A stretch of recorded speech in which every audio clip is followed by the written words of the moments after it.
রাজধানীতে বাসভবনের ছাদে উৎপাদন হচ্ছে বিভিন্ন গাছের চারা।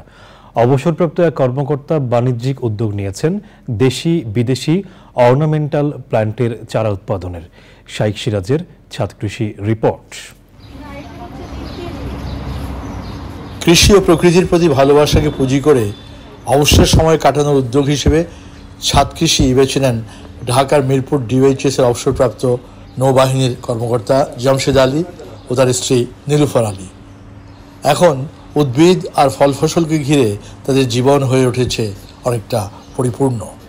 এগুলো সবই সাকুলেন্ট। ওই পাতা থেকে বড় এগুলো সাকুলেন্ট।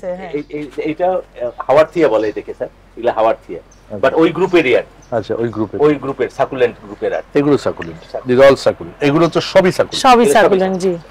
এগুলো এখন আর কি একটু আবর্জনার মতো মনে হচ্ছে, এখন হলো অফ সিজন জন্য ওরকম হয়ে আসে, বাট এখানে যে সবগুলোই সাকুলেন্ট স্যার। এখানে আমাদের ছিল লাউ ছিল আর কি, এবছর প্রচুর লাউ খাইছি, অন্তত এইখান থেকে 15টা লাউ, সম্পূর্ণ বেডটাই আর কি ঢেঁড়স। এর আগে এখানে টমেটো ছিল।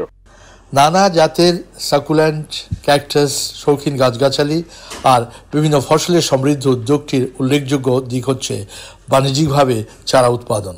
আপনার এটাকে দেখে তো আমার কাছে মনে হলো যে এটা ছাদ কৃষি না বলে যদি আমি ছাদ নার্সারি বলি তাহলে অনেক বেশি ঠিকই বলেছেন।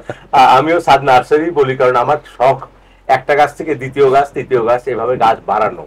তো সেই হিসাবে এটাকে নার্সারি বলা যায়। আমার একই ধরনের গাছ, শতাধিক গাছও আছে একই ধরনের। এই উদ্যোগ নিয়ে আরো বড় পরিসরে স্বপ্ন দেখছেন এই উদ্যোক্তা দম্পতি। এটিকে ছাদ কৃষি না বলে ছাদ নার্সারি বলা যেতে পারে। গাছের প্রতি ভালোবাসা থেকেই প্রায় 100 প্রজাতির সাকুলেন্ট দিয়ে তাদের এই বাণিজ্যিক কারবার, যেটি অন্যান্য ছাদ কৃষকের জন্য হতে পারে অনুকরণীয় একটি বিষয়। ঢাকার মিরপুরের ডিওএইচএস এর জামশেদ আলী এবং নীলুফার আলী দম্পতির ছাদ কৃষি থেকে শাইখ সিরাজ, চ্যানেল আই। এখন জন্ম সনদ দিয়ে খোলো বিকাশ স্টুডেন্ট অ্যাকাউন্ট। নিজের বিকাশ নিজে কর।